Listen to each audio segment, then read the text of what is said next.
On. Turvas ja liigniiskus. Sooks nimetatakse sellist ala, kus turbakiht on vähemalt 30 centimeetrit. Eesti maismaast on soode ja rabade all 20%. Rabad on Eestis kõige vanemad elukooslused. Soostumine sai alguse kohe. Peale mandri jää sulamist. enamus Eesti soid on tekkinud Tasase maapinna soostumisel. Kolmandik Eesti soodust on tekkinud järvede kinnikasvamisel. soo erinevad arenguastmed, tulenevad turbakihi paksusest. Raba on kõrgsoodus. turbakiht on kõrge, Turvas on lõpuni. lagunemata taimede mass.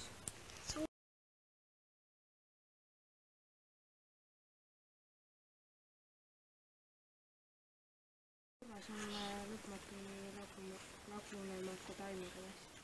Turvas on lõpuni lagunemata taimede mass. Kõrgsoo on seal, kus turbakiht on kõrge. Raba on kõrgsoo, kus turbakiht on kõrge. Kui jää ära sulas, tekkis see soo. Hakkas siis kohe tekkima. Et see soo arenguastmes tulevad turbakiht. Kihi. Millest? kohe pärast jää sulamist.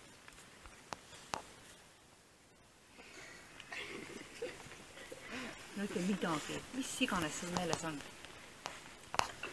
Sa võid korda midagi. Ütle midagi, mis on siis öeldud. kolmandik Eesti soodest on tekkinud järvede kinnikasv. Soo on tekkinud kohe peale jää sulamist. Soo on tekkinud kohe peale jää sulamist. Kohe igal kevadel tekib või? Pärast jääaega on õige vast või mandrijää sulamist. Kohtu saab nimetada sooks siis, kui seal on vähemalt 30 centimeetrine turbakiht. Soostumine sai alguse kohe pärast mandrijää sulamist. Kui 30 centimeetrin turbakiht, siis seda võib nimetada sooks. Turvas on lõpuni lagunemata taimeosad. 3% soodest on tekkinud järvede kinnikasvamisel. Eesti maismaast on soode ja rabade alla 20%. Soo pealusteks tunnusteks on turvas ja liigniiskus. Kui järve tekkis soo. Mis jää? Kevadel sulad jää ära ja ongi soo meil või?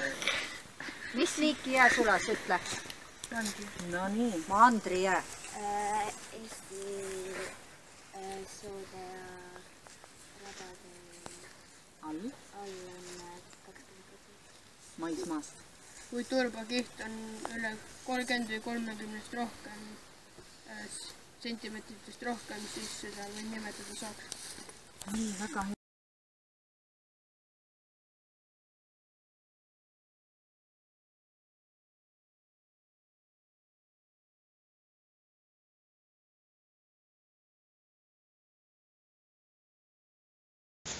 Ühest ma rääkisin natukene rohkem, ehk et tasane maapind ja mandrijää sulas ära ja hakkaski see liigniiskus kogunema.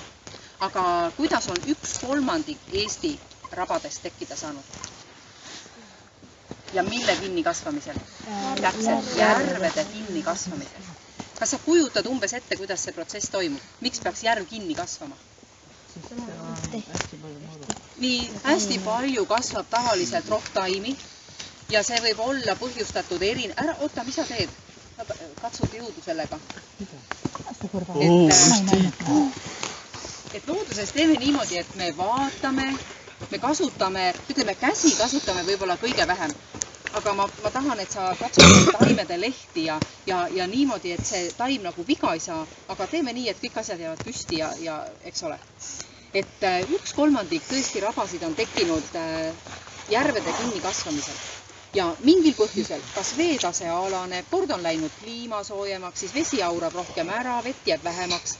Siis või näiteks tänapäeval on probleem selles, et kui põllumajanduses on palju väetisi, siis kui nad satuvad jõgedesse, jõed toovad järvedesse, siis need toitainete abil taimed hakkavad massiliselt kasvama ja need ei saa kõiki ära lagundada, siis hakkab see mudakiht seal järve põhjas vähekene kasvama. Ja lõpuks tekib selline olukord, kus juba selle mudakihi peale saavad kasvama tulla uued taimed. Taimede juured tekitavad sellise võrgustiku ja see võrgustik tekitab järve kalda piirkonnas sellise õõtsiku. Ja vaat see Männikjärv on üks hästi hea näide, et siin on nüüd see õõtsiku areng juba alanud. Need taimejuured on väga tugevalt ja tihedalt siin läbi põimunud. Ja no vaata, ma kutsun teid kohe varsti siia ka. Siin on nagu maa, aga see nagu täiesti vetrub, eks ole. See tähendab, et juured hoiavad kinni, aga taimed saavad peal kasvada ja see kogu aeg teeb seda järve pinda nagu väiksemaks. Ja selles mõttes, et kui te nüüd turvaliselt tulete, siis tule ise tunneta seda, et mismoodi see maapind sinu jala all õõtsib. Oota, kõik lähevad, kõik jäävad peale.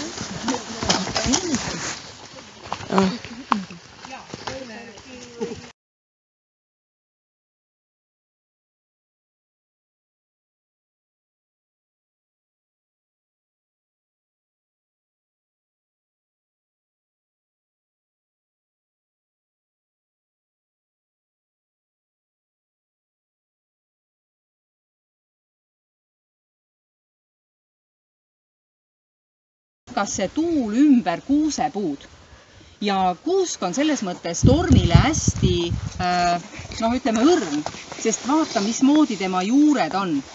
Nagu plaadina, eks ole, on siin maapinna peal. Aga männid on kõik püsti ümberringi, sest männil on milline juur? Alla ole. Tal on hästi pikk peajuur ja see hoiab teda tugevalt maapinnas kinni. Nüüd teine asi, mis ma tahtsin siin näidata. See kuusk on siit püsti tõusnud ja milline on see pinnas siin all? Turbane. Turbane. Nüüd, millal see turvas hakkas tekkima? Eestimaal. Peale mida?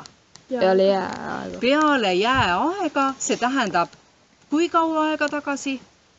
Mingi paar minutit.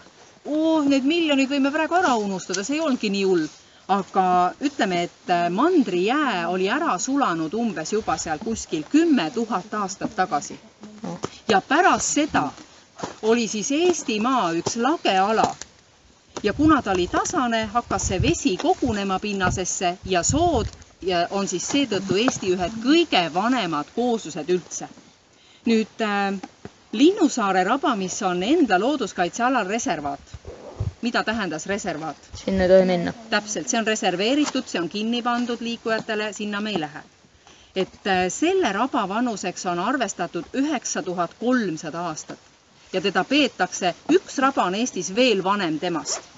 Aga Männikjärve raba on siis umbes 7300 aastane, mis on ka tegelikult ikkagi väga-väga vana. Ja nüüd turbast. Et see turvas näeb välja tavaliselt selline pruun. Ma saadan selle tüki siit ringi käima, katsu teda. Et kas kellelgi jäi nüüd meelde, mis asi see turvas on? Keegi ütles selle lause ja osad ka kordasid seda. Otsige oma kõva ketta pealt ülesse nüüd. Ta tekib alati liigniiskes, aga millest ta tekkis?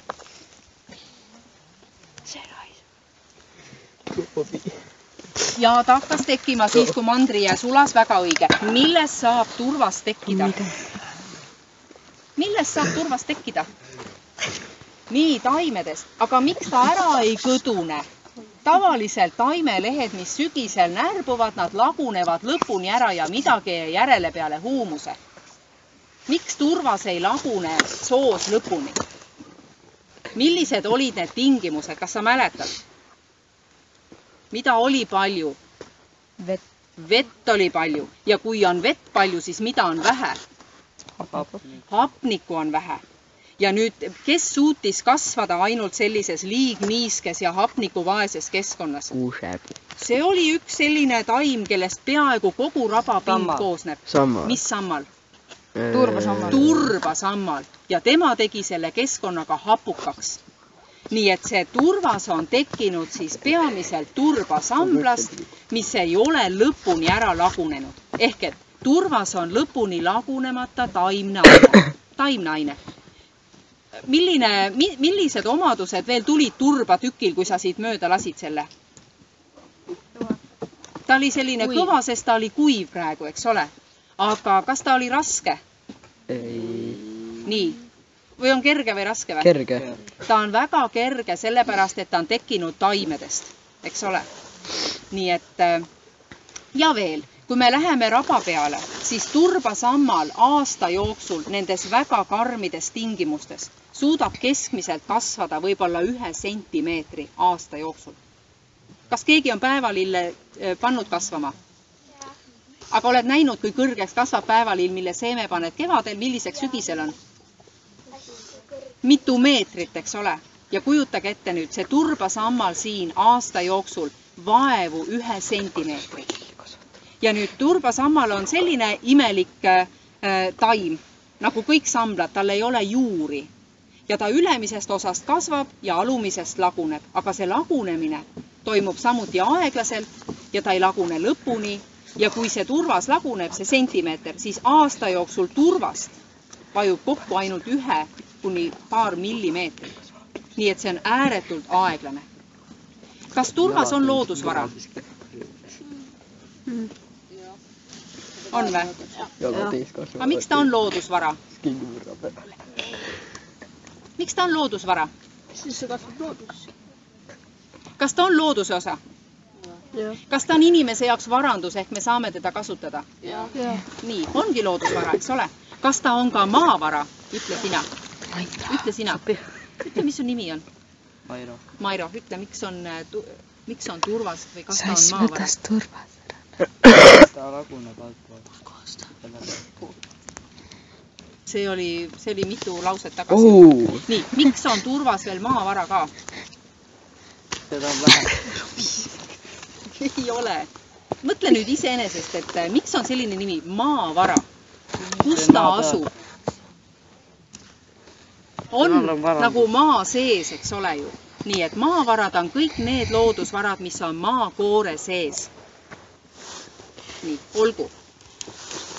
Ühesõnaga, turvas on lõpuni lagunemata taimede mass.